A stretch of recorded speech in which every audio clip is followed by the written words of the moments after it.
replace that water, how do we replace it? By building more dams. That's a value issue again. Do we build more dams to provide more water for irrigation because we've lost it here? So there are these very difficult issues. We then have domestic regional conflicts. And we've just been hearing about that today. Here's the Colorado River. This is the last 100 years flow of the Colorado River. We see a declining average over time. Guess when they took the Colorado Compact, they made it over this 10-year period. So when we talk about how good is our data, well, they used the average flow during this period, and the mean over the last 100 years is closer down here at 15, and tree rings confirm that. So what do you do when you allocate it? So the Bureau of Reclamation, this is out of a study from the Bureau of Reclamation of what are they looking at. Here's been the water use in the Colorado Basin. This is the water supply. And right now, what it's going to be in the future. And we see that very soon, we're going to be having some issues. This is the uncertainty due to climate change on the future water supplies. This is the uncertainty in water demand. And we're quickly getting to a point now where these are crossing, where before it wasn't an issue. And don't ask Coloradans about giving the water to the lower basin because they'll fight you. So this is an issue that's going on here within countries. Now, another big issue in development is almost all of Africa is covered by transboundaries. You think about China and India, and all of the major rivers of the world are transboundary. So we lead to other issues. So here's the Nile River, been flowing nicely for thousands of years. Egypt is here. The High Aswan Dam is here right at the border. Ethiopia is up here. The Blue Nile has a potential of over 20,000 megawatts of hydropower. The Ethiopians are building what's called the Grand Renaissance Dam right on the border with Sudan. Ethiopia provides 75% of the water that arrives at Egypt. They want to build a dam that will store 1.5 times that flow. And international law says they have equal access to the water in the Nile, but they can have no significant harm on downstream users. So right now, work that was led by JWASH has been working to help these countries work on resolving the issues of if they go and build this dam, the blue would have been what would have happened without the dam. The green is the new with the dam. So the Ethiopians are saying, look, we're making it nice for the Egyptians. We're smoothing out the uncertainty in the future. And however, in between Egypt and Sudan, so this is the nature of the Nile flow. This is the White Nile from the equatorial lakes. The Blue Nile and the Atbara both come from Ethiopia, and they come in a 3-month monsoon. How will climate change impact that? From 100% increase to 70% decrease are the current models. But the issue right here, sitting in the middle, is Sudan. And currently, Sudan irrigates once a year. This is the level of their impact. So whenever the monsoon comes by, over these periods, they can irrigate, fill up. They don't have a lot of storage. They can fill up their storage and irrigate by diverting. If they have the GERD, they will now be able to irrigate 12 months a year. Right now, Egypt, they have enough land. If they do that, that will violate the compact that they have with Egypt, built in 1959, which says all the Nile belongs to Sudan and Egypt. The rest of the Nile basins have said, we don't like that. And now Sudan's saying, maybe we don't like that either, because now we could take twice as much water as we thought we could before. So these issues of the GERD are values. Ethiopia, do they have the right to its natural resource for sustainable development to use that energy to grow? But there should be no significant harm downstream. What should Sudan do? They're going to have a short-term loss with recession agriculture, but they have the potential now of irrigating quite a bit more land. Egypt's going to, in the short term, when they fill this dam, which is a huge issue that we're working, how do you fill this 1.5 times the flow without really harming Egypt? And then long-term, Egypt will be impacted by loss of hydropower, less water for irrigation, and salinization issues. So who has the right to use that? So as we look at the summary of what we wanted to say is economic and population growth are the main issue that's driving in global change in water management to the mid part of the century.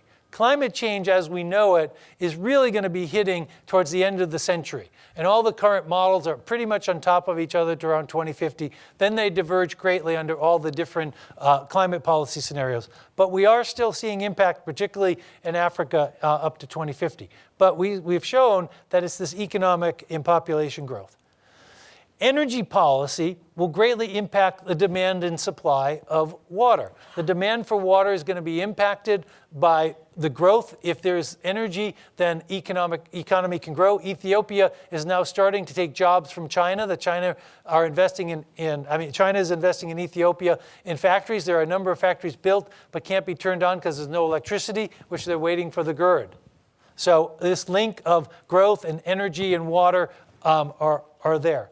The other issues, solutions are in conflict. What we do for one thing, for cheap energy, burn coal. For clean energy, do hydropower. It means dams, it means other things. So we have conflicts we have to worry about. We have the conflict of people versus nature, as we've shown. If we cut out the flow in the Yellow River, which trickles to the sea, there'll be less irrigation. On the Indus River, it trickles to the Indian Ocean. What do we do with people versus nature in terms of water, and particularly wetlands versus swamp rice in many of the parts of Central Africa? The rich versus the poor. How are we dealing with these issues? They all affect how we manage water and some of the issues that are coming. And then the now versus the future. The whole idea of the time value. Do we value the generations in the future over now? And one of the things that we've seen in some development work is what I call being climate crazy. There are people that are worried about people in 2100 and are not worried about poverty reduction now. And Thomas Schelling, who won the Nobel Prize economist, talks about this quite a bit. What is this, the moral issue of caring about our generations in the North in 20 and 30 years, 22 or 3 generations of future, when we're not dealing with development now, and how do we do that? Do we pay for those adaptations that are going on? So the real challenge, that these problems are cross-disciplinary and require integrated solutions. So things like JWASH and things like the WISP program at Tufts and these other things that are crossing boundaries, we can only solve these in crossing the different disciplinary boundaries and working together. And the Water Club is such a wonderful thing that you bring these kind of ideas while you're young and in working together to start building collegiality as you move forward. So is MIT the right place for this? I don't know, maybe. Maybe we need to expand the discussion to values. So maybe next year we ought to hold this jointly with the Boston Theological Institute. And the one thing they have going over you is this is 10 theological institutions in the area. You can cross-register at every one. Everybody can take a course anywhere. We don't have that here now yet. Let's just start doing that so people can take courses at all of the other institutes where there's great activities are going on.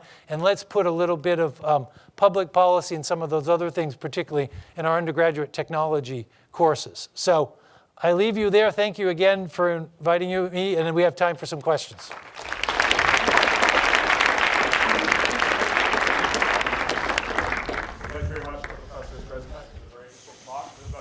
Questions if people would like to ask some.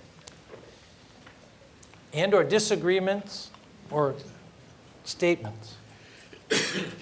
Feel free to step up to the mic over here or just shout out loud.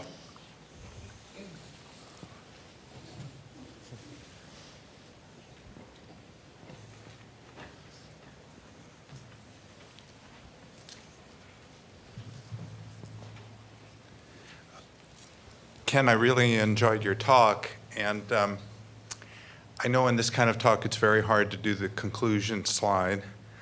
I like to think that interdisciplinary work could resolve these problems, but it seems to me some of the clash of values manifest itself in a clash of power because values generate self-interest, and some people are much better positioned to advance their self-interest than others.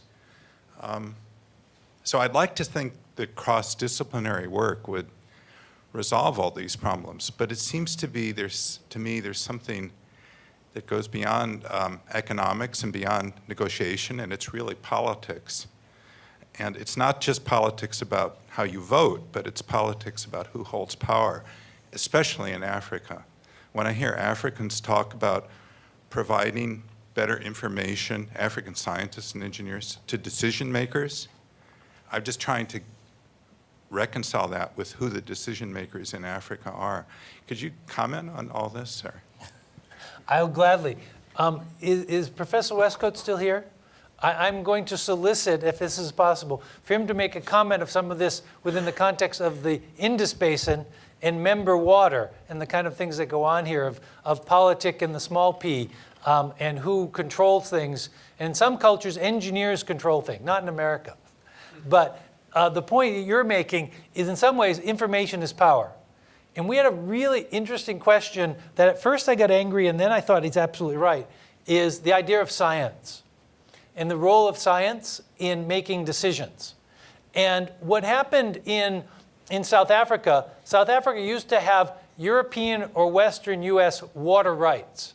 But as part of the new constitution, they changed their constitution and they added water as a human right in the Constitution. You have a human right to water, and they actually quantified that to be 25 liters per person per day all over the country.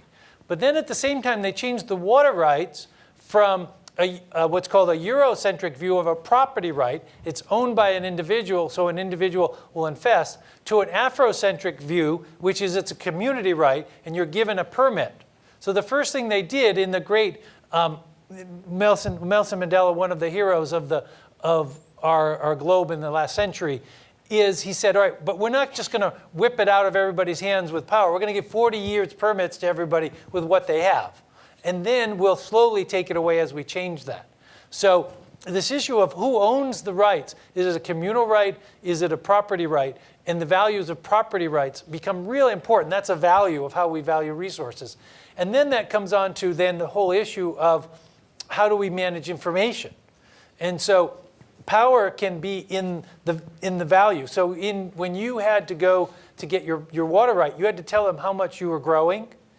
And what the government did is they used remote sensing and models to say you're crazy. You're not using that much water, or you're asking for a small amount because you're afraid you're going to have to pay for it, and you're going to take it anyway. They said no, there's no way you can grow 10,000 hectares of corn with that much water. So there was this bounding based on science. But we also had the thing of changing by values who owned that water and how we share it. So in terms of power, it's absolutely true. If we look at the Zambezi River now, the issue is how are they going to develop that in terms of the Batoka Gorge, which is going in right now, which is being fought by many people in the United States, because downstream are 15 Class 5, Class 6 rapids, some of the best whitewater rafting in the world, and it's in a beautiful gorge, and they want to flood it out. And the issue is, do they have the right to build their dam in their country versus the environment versus that issue? And so who's going to win? With Mugabe, we know who's going to win right now. But this whole issue of power, and not just direct power and political power, but the economic power and the local power, because in many places in Africa, still the ethnic and tribal chiefs are in charge. And you have to work with them to get their information.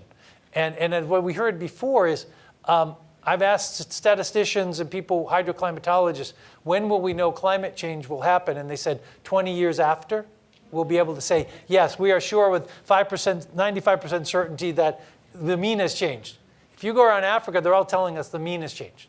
And the issue is, for them, the mean has changed in a decadal sense. Things are different now than they were before. We're seeing declines, and that's what matters to them, the short term and the medium term.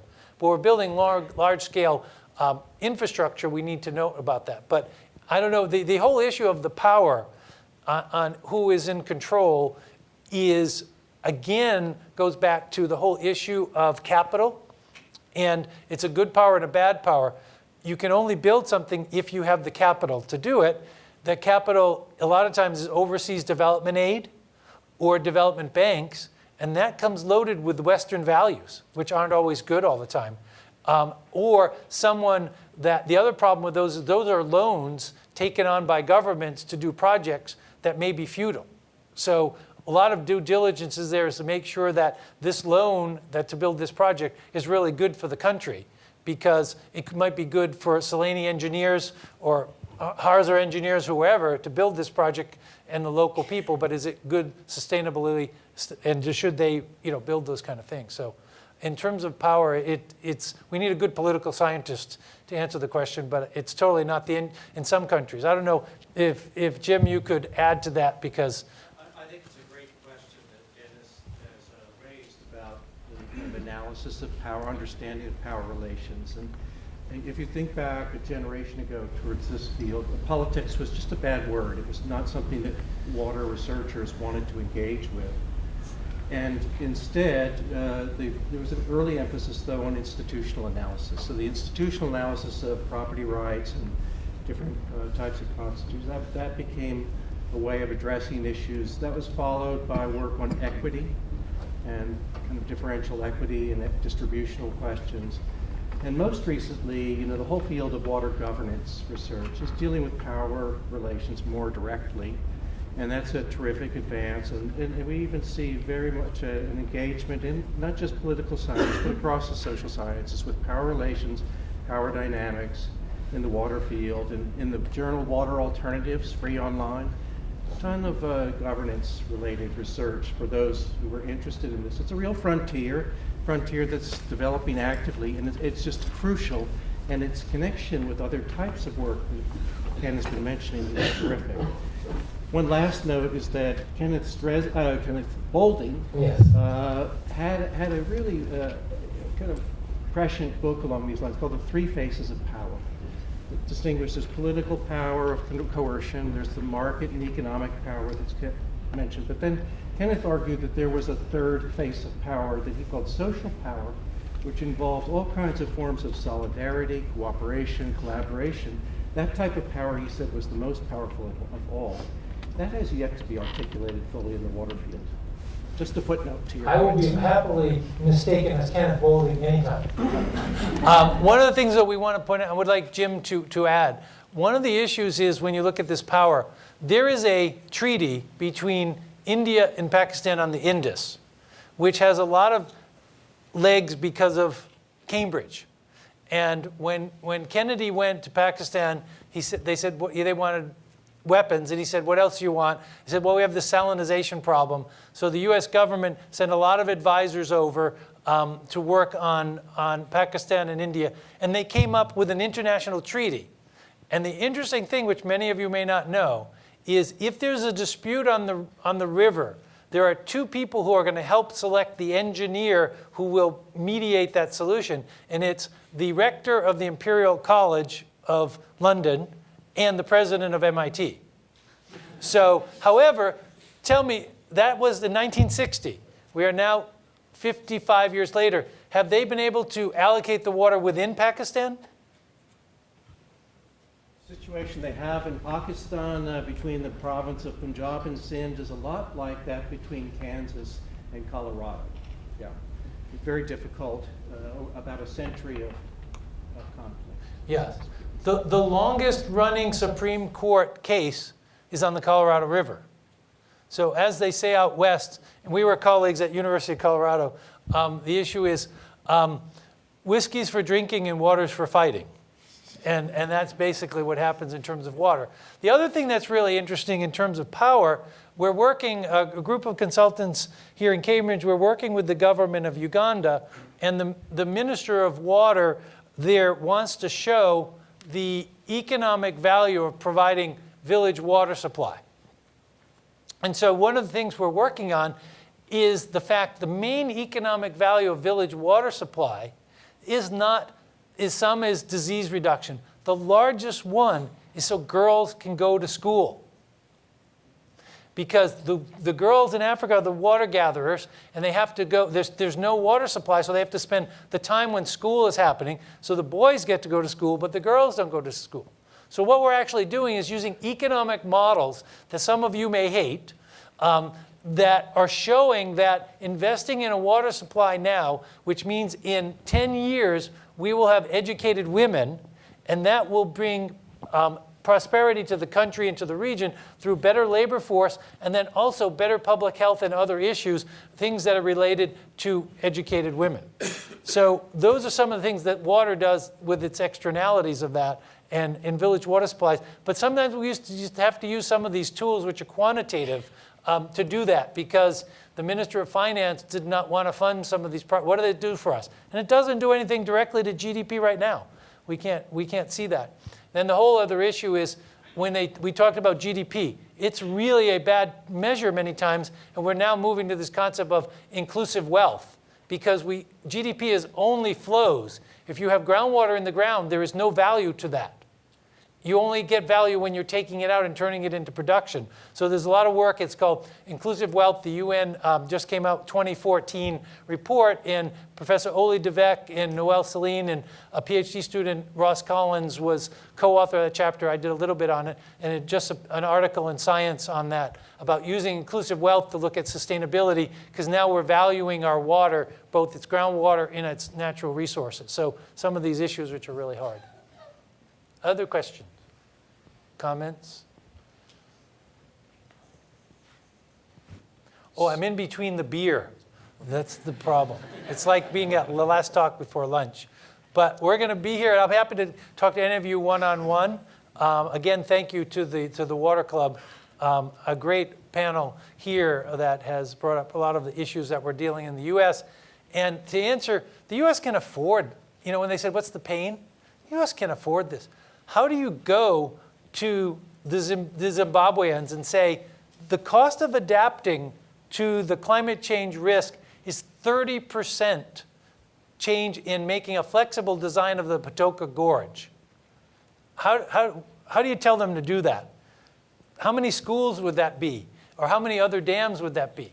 So it becomes a moral issue. Shouldn't we be paying for that? We took up that space. We're the ones that caused that. These climate adaptation funds are just a pittance. We looked at it. It should be close to $20 billion a year in adaptation funds for the next 40 years. Just in water alone, the total number of the World Bank report we did was $100 million a year in all sectors. We have $200 million pledged, and it hasn't come out yet.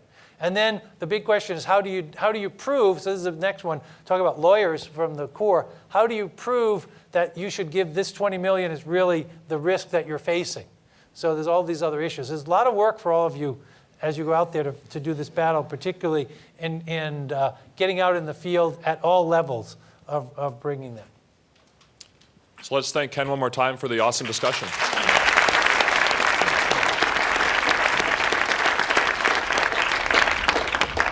So that concludes the speaking program for tonight. We're going to invite everyone here to head outside for some delicious dinner and also an open bar. Before you leave, though, let me tell you that we're coming back tomorrow for 2 more really interesting panels and also 1 more keynote tomorrow late afternoon. We're going to kick off at 9 a.m. with registration and coffee, and the actual program will begin at 9:45. So we hope to see you all tomorrow morning for more interesting discussion. Oh, yeah. And we also have another gift for Professor Strzepek, courtesy of the MIT Co-op. So, thank you. Thank you very much. That was very interesting. Sorry.